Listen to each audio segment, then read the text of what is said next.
Hello everyone, welcome back to my channel Korean नाटक। शुरुआत करते हैं एपिसोड 12 के पार्ट 6 से। असेंबलीमैन जेंग को दिखाया जाता है, वो मिस्टर चोई के वहां पहुंचते हैं। वहां मिस्टर चोई उनके ससुर और उनकी माँ होती हैं।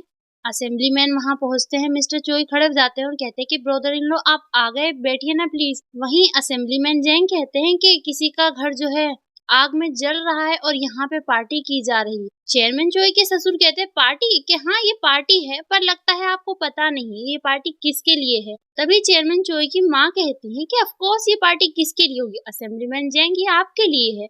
असेंबलीमैन जेंग उनकी बात सुन रहे होते हैं। मिस्टर चोई के ससुर कहते हैं कि लगता है आपको अपनी वाइफ की कुछ ज्यादा ही परवाह हो रही है। तभी मिस्टर चोई कहते हैं कि लगता है आपने ध्यान नहीं दिया उस पोस्ट पे।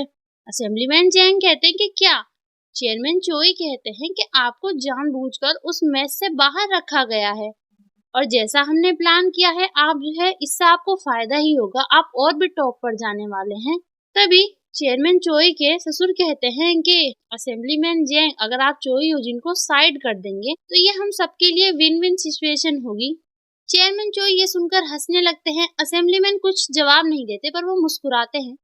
वहीं सीन चेंज होता है, एना को दिखाया जाता है। एना अपने रूम में बैठी हुई होती है। हमारा हीरो एना के पास आता है, उसके पास आकर बैठ जाता है और कहता है कि एना तुम ठीक हो। एना कहती है कि हाँ मैं बिल्कुल ठीक हूँ। तभी हमारा हीरो कहता है कि तुम अपने डैड से क्यों नहीं मिली। एना कहती है कि मैं उनसे मिलना नहीं चाहती थी और ना मुझे उनकी जरूरत है अब। हमारा हीरो कहता है कि एना मुझे पता है तुम आजकल चेयरमैन चोई के साथ ज्यादा वक्त बिता रही हो, पर चोई योजिन जो है ऐसी इंसान नहीं है, वो अपने हाथ गंदे नहीं करेगी इस तरह से। और अगर ऐसा होता भी वो विटनेस को कैसे जाने देती, जबकि उसे पता है कि अगर विटनेस बच गया तो उसके लिए खतरा हो जाएगा।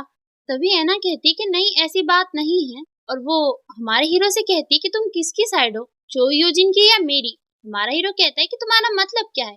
ऑफ कोर्स मैं तुम्हारी साइड हूँ। एना कहती है कि फिर तुम योजिन के आसपास क्यों घूमते रहते हो, हमेशा उसके साथ क्यों रहते हो। और मीरेन और संग्यू यानी एना के दूसरे बॉडीगार्ड कि उन्होंने तो जेएसएस को छोड़ दिया है, वो जेबी ग्रुप के चेयरमैन के साथ काम कर रहे हैं यानी मिस्टर चोई के साथ। और एना कहती है पर तुम अभी भी जेएसएस के लिए काम कर रहे हो। हमारा हीरो कुछ नहीं कहता। तभी एना कहती है कि आखिर तुम और चोई योजिन आखिर क्या प्लान कर रहे हो। हमारा हीरो कहता है एना कि मैं तुम्हें जो ना ये बात जानबूझकर नहीं बताना चाह रहा, क्योंकि अगर तुम्हें ये बात ना पता चले ना तो तुम्हारे लिए वो ज्यादा बेहतर है। एना हमारे हीरो की बात सुन रही होती है। हमारा हीरो एना से तो और कुछ नहीं कहता पर वो मन ही मन में कह रहा होता है, क्योंकि इसमें जो ना किसी को मारने की प्लानिंग कर रहे हैं। वही सीन चेंज होता है। सिक्योरिटी चीफ और पुलिस चीफ को दोनों को साथ दिखाया जाता है। वो एक रेस्टोरेंट में बैठे हुए होते हैं। तभी पुलिस चीफ कहते हैं कि क्या ये विस्की सच में 40 साल पुरानी है, तुम्हें यकीन है ये फेक नहीं है। सिक्योरिटी चीफ कहते हैं कि क्या फेक। सिक्योरिटी चीफ कहते हैं कि मैं खुद दुकान पर गया था और खुद लेके आया था। पुलिस चीफ कहते हैं कि तुमने इंश्योरेंस पॉलिसी भी तो फेक ही ली थी ना, तो क्या पता तुम ये भी फेक ले आए हो। और वो ये कहकर थोड़ा सैड सा मुंह बना लेते हैं। ये देखते ही सिक्योरिटी चीफ काफी हंसने लगते हैं और कहते हैं ओ अच्छा ऐसी बात है। नहीं नहीं ऐसा कुछ नहीं, मुझे माफ कर देना, इसीलिए जो ना तुम्हारे लिए बहुत एक्सपेंसिव बियर लेके आया हूँ। वो दोनों एक दूसरे को बियर सर्व करते हैं और सिक्योरिटी चीफ तो हंस रहे होते हैं। तभी वो पुलिस चीफ से कहते हैं कि कैसी है, अच्छी है ना। पुलिस चीफ थोड़ा सैड चेहरा बनाए हुए होते हैं, वो कुछ नहीं कहते। सिक्योरिटी चीफ फिर से मालूम करते हैं कि बताओ तो सही कैसी है, अच्छी है ना।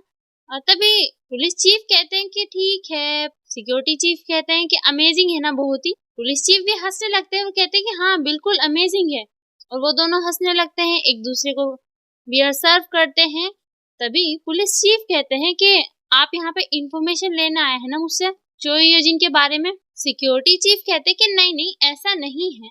पुलिस चीफ कहते हैं कि इस बार जो ना थोड़ा डिफिकल्ट होगा। सिक्योरिटी चीफ हंस रहे होते हैं, वो कहते हैं कि कितना भी मुश्किल क्यों ना हो पर इम्पॉसिबल तो फिर भी नहीं है ना। और रही बात आउटकम की, तो असेंबलीमैन जेंग तो फिर भी प्रेसिडेंट बन ही जाएंगे। और वैसे भी मैडम की रेपुटेशन तो डाउन होगी ना, असेंबलीमैन की तो नहीं, तो हमें टेंशन लेने की कोई जरूरत नहीं है। पुलिस चीफ कहते हैं कि फिर इसका मतलब तुम यहाँ पे ग्राउंड वर्क करने आए हो मेरा यूज करते हुए। वो कहते हैं क्या ग्राउंड वर्क, अरे नहीं नहीं ऐसा कुछ नहीं है, तुम्हें जो ना बस पाक वांसू की साइड रहना है। पुलिस चीफ कहते हैं कि क्या, और मैं तुम्हारी लीड फॉलो क्यों करूं, यानी जो उन्होंने कहा है। तभी सिक्योरिटी चीफ कहते हैं कि लगता है तुम्हारा यकीन जो है असेंबलीमैन पार्क में कम हो गया है। तभी पुलिस चीफ कहते हैं कि क्यों ना मैं आपकी लीड फॉलो करते हुए असेंबलीमैन जेंग की साइड आ जाऊं। वो कहते हैं कि ऑफ कोर्स, पर तुमने अपने सारे कार्ड मुझे दिखा दिए हैं तो तुम्हें फिक्र करने की जरूरत नहीं है। पुलिस चीफ हंसने लगते हैं और कहते हैं वाह। सिक्योरिटी चीफ कहते हैं कि अगर हम दोनों साइड रहेंगे तो कोई भी साइड जीते हम तो जीत में ही रहेंगे ना। और ये कहकर वो हंसने लगते हैं। पुलिस चीफ कहते हैं कि हाँ आप बिल्कुल सही कह रहे हैं। वहीं सीन चेंज होता है, हमारे हीरो को दिखाया जाता है वो एक डार्क से रूम में बैठा हुआ होता है। वो अपना कोट उठाकर वहां से योजिन के पास पहुंचता है और योजिन से कहता है कि मुझे ये जानकर बिल्कुल भी हैरानी नहीं होगी कि तुमने ऐना की माँ को मारा है। योजिन हमारे हीरो का जवाब नहीं देती, वो चुपचाप बैठी हुई होती है। फिर हमारा हीरो कहता है कि फिर भी मैं जानना चाहता हूँ कि आखिर सच क्या है और तुम मुझे सच बताओगी। योजिन कहती है क्यों, तुम क्यों जानना चाहते हो। हमारा हीरो कहता है कि ऐना की वजह से उसको अब यकीन आ गया है कि उसकी माँ को तुमने मारा है और मैं उसको अब ज्यादा वक्त तक रोक नहीं पाऊंगा। तभी योजिन कहती है कि उसको जाने दो, जो उसे करना है उसे करने दो। हमारा हीरो कहता है ठीक है और वो कहता है कि मैं जिज्ञासु हूँ ये जानने के लिए कि आखिर तुमने ये काम किया है या नहीं, या सच्चाई क्या है। योजिन कहती है ठीक है मैं तुमसे सच बताऊंगी। और योजिन कहने लगती है कि मैंने यूमे हायरिन को नहीं मारा और ना ही मैंने किसी को ऑर्डर दिया है यूमे हायरिन को मारने का। तो हमारा हीरो कहता है कि फिर तुमने ऐना और असेंबलीमैन को ये बात अब तक क्यों नहीं बताई, क्यों उन्हें यकीन आने दिया कि मतलब तुमने उन्हें मारा है। योजिन कहती है कि इसलिए क्योंकि यही वो रास्ता था जिससे मैं जेंग सियोजून को जाने से रोक सकती थी उस रात और उसके बाद की सारी रात। और मुझे पता है कि असली कातिल कौन है, पर मैंने ना इस बारे में अभी किसी को नहीं बताया।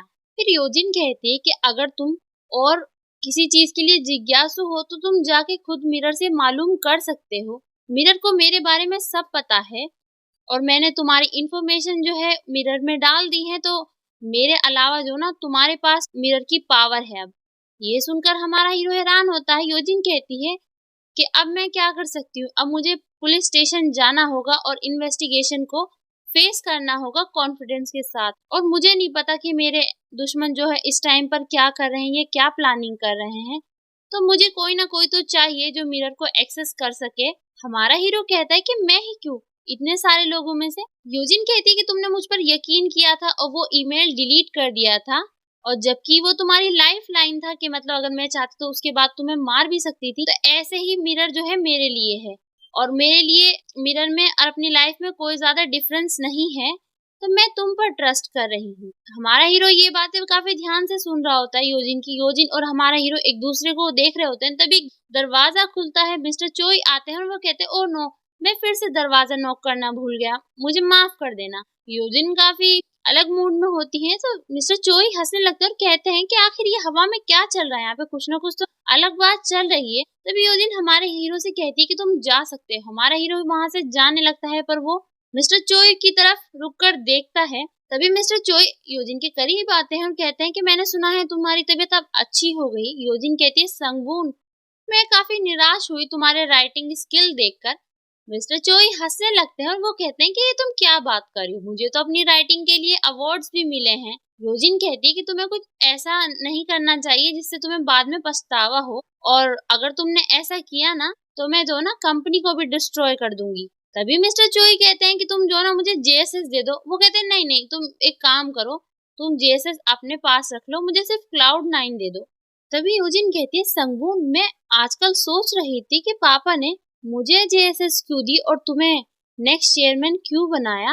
मिस्टर चोई योजिन की ये बातें सुन रहे होते हैं। योजिन कहती कि उन्हें जो ना उस टाइम पर जिन हैन यानी मिस्टर चोई के ससुर की मदद की जरूरत थी अपने आप कंपनी को सरवाइव करने के लिए, तो ये इनका चालाकी भरा कदम था उनके पापा का। तो इसीलिए जो ना उन्होंने जेबी ग्रुप को बचाने के लिए, जिससे कि तुम्हारे ससुर उसे निगल न जाए।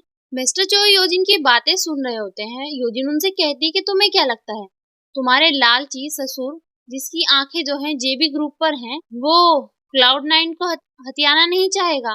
तभी मिस्टर चोई कहते हैं कि पापा ने ये नहीं सोचा होगा कि ना उन्हें लगा होगा ऐसे कि जिन हैन जो है वो जेबी ग्रुप को निगल सकता है। तभी वो कहते हैं बिग सिस, मैं जो ना अपने फादर इन लॉ पर यकीन करता हूँ और जेबी ग्रुप जो है बहुत अच्छी चल रही है और आगे भी चलेगी, चाहे उनकी लालची नजरें उस पर क्यों ना हो।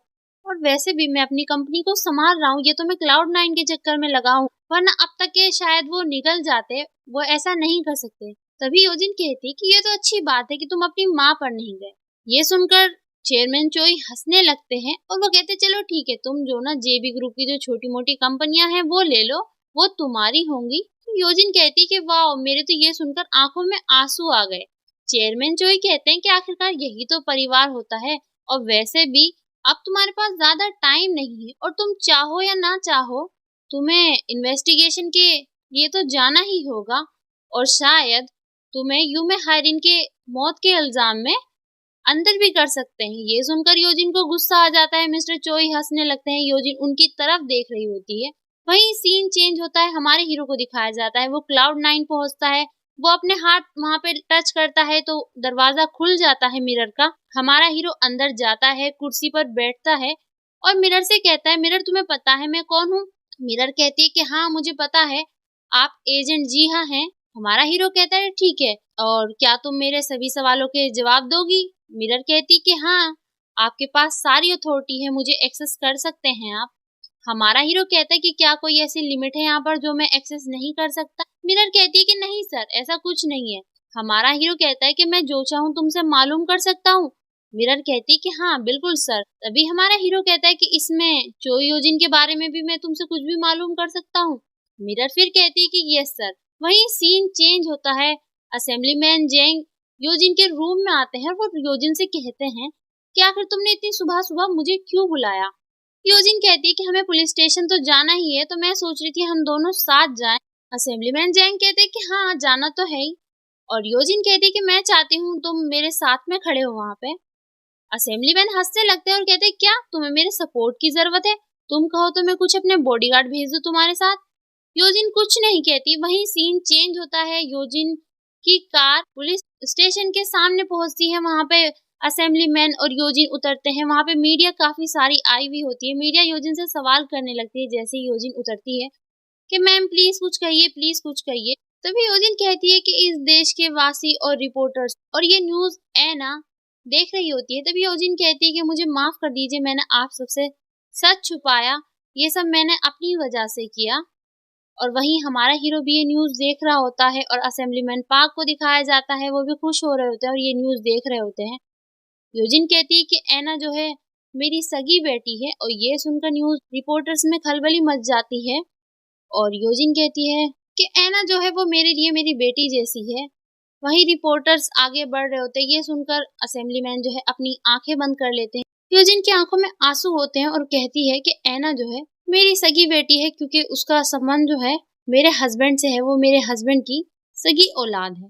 ये कहकर योजिन की आंखों में आंसू आ जाते हैं और असेंबलीमैन जैसे ही ये बात सुनते हैं वो भी अपनी आंखें बंद कर लेते हैं। वहीं ऐना को दिखाया जाता है। ऐना भी ये बात सुनकर हैरान होती है। उसके बाद असेंबलीमैन पार्क वो भी हैरान हो जाते हैं कि आखिर ये क्या हुआ। और चेयरमैन चोई को दिखाया जाता है, वो भी काफी दुखी होते हैं इस बात से। और हमारा हीरो भी ये न्यूज सुनकर काफी हैरान होता है कि आखिर योजिन ने ये सब दुनिया के सामने कैसे कबूल कर लिया। और मीडिया रिपोर्टर तो परेशान हो ही जाते हैं, वो सवाल करने लगते हैं असेंबलीमैन से, पर योजिन और असेंबलीमैन कुछ नहीं कहते, ऐसे ही खड़े रहते हैं कुछ देर। वहीं सीन चेंज होता है। हमारे हीरो को दिखाया जाता है, वो काफी हैरान होता है, और ऐना को दिखाया जाता है, वो भी काफी हैरान होती है।